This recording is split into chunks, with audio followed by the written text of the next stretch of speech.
Hey folks, Jonathan again. Wanted to tell you about a friend of mine that's a scrap man. Goes to auctions and buys contents of buildings, and what he does is he waits until they get everything good out, and all the bigger stuff and the parts, and they sell, and then whatever's left he'll buy. And I've had some pretty good luck over the years buying stuff from him. And as you can see here, all of this was bought from last weekend, one of the auctions he went to, and a bunch of hooks and clevises and cable clamps.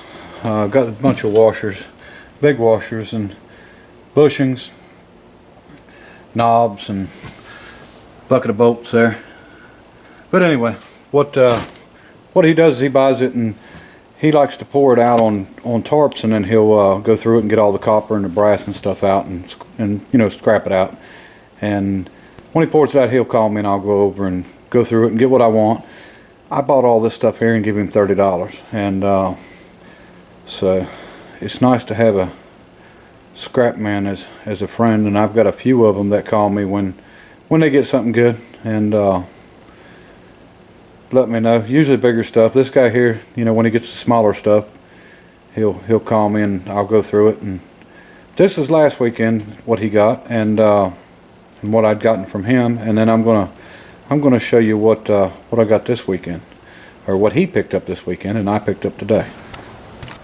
Okay, first I want to show you a couple of small things. That's a Farmall distributor and distributor drive, and this would replace a Magneto distributor shot, but I use Nippon Denso distributors in them out of Suzuki Samurais, and I use the gear off the end of the distributor, and I'll re-drill the shaft, make a bushing, and re-drill the shaft for the Nippon Denso distributor and run full electronics. That'll come in nice on either my pulling tractor or somebody else's tractor. And a couple of stands. One of them's plated and one of them's not, but they're the same thing. They're about 16 inches across, and they've looks like about 1 inch pipe down them, but I mean they'd be good for light stands or little tables or something like that. They're solid cast and heavy, so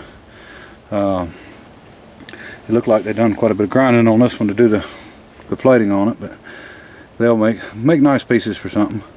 And I got another stand there, and that's probably much bigger, but it's solid cast and got wheels on it. That would definitely be a nice table for rolling around for tools. It's got locks on the wheels, and like I said, it's solid, so it's really heavy. And got 3 legs, small cast iron off of some kind of little tobacco furnace. It was round and it only had 3 legs, but it was rusted out, so they pulled the legs off of it for me. Turner desk mic, and that's Art Deco, of course, late 50s, early 60s, I'd say. It's a 253, I believe, and it'll need redone, but that'll be a good eBay piece. And battery isolator, which I need one of these, but I don't know if it's good or not, but we will definitely check it out and find out. But and let me see, I got an old ring there. It's about a 24-inch diameter cast iron. It's got 1 crack across it, but I wanted it anyway. And it's a Vapor Flame cure, and Hardy and Newsom and Corp, and that's LaGrange, North Carolina. And they started business in 1905 making stuff for tobacco farmers and furnaces and heaters and such, and in the tobacco barns they had to heat them to be able to cure the tobacco. So and that's off of one some kind of a heater. But I sort of liked it, and not sure what I'll do with it, but paint it, hang it on the wall maybe or something. But that company's actually still in business making pots and pans and the big kettles and stuff, cast iron, and they call it reproduction, but I don't really see how it could be reproduction when the same company that was building them in 1905 is making them new now. But I mean, that they claim they do reproductions. Maybe it's just because the design is the same as what it used to be, but of the pots and pans and such.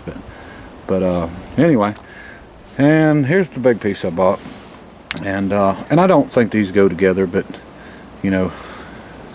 it's cast iron mantle, and it's been finished off some, and it looks like maybe it was possibly nickel plated at one time, but it was plated with something for sure. And and they've of course made rivets on it to make it look like it was riveted together, but of course it's not. And it's a good piece. I mean, I like it. I like this. It's copper in the back, and it's gas, and there's a couple of things inside missing there, and I'm not even sure what they're supposed to look like. We got one break on it, and which I will fix, but it's just a little insert to go in your fireplace. But thought it was cute. It's got a patent date of 1920 on the back, and I gave him $30 for both of them pieces, the little furnace there and the cast iron, what you want to call it, mantle, I guess mantle front, because it's not actually the top mantle, but I mean it's the surround. But and all this, I gave him $5 for all of that and $5 for them, so you're looking at the $40 total and everything. And at an antique store, I'm sure that piece would easily bring more than that. I think I'll weld the cast iron back here and we'll braze it, and you'll probably still see the crack, but I mean make it where it's back strong again anyway. And nice piece though. We'll see what we can do with it. Don't know if I'm going to sell it or keep it, but we'll do something. But remember your scrap man. If you see one, make friends with him. He's liable to call you when he's got something neat.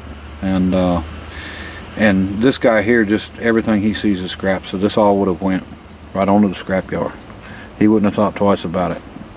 And don't have a scrap conscience. Maybe that's what it is. I don't know what it's called, but anyway.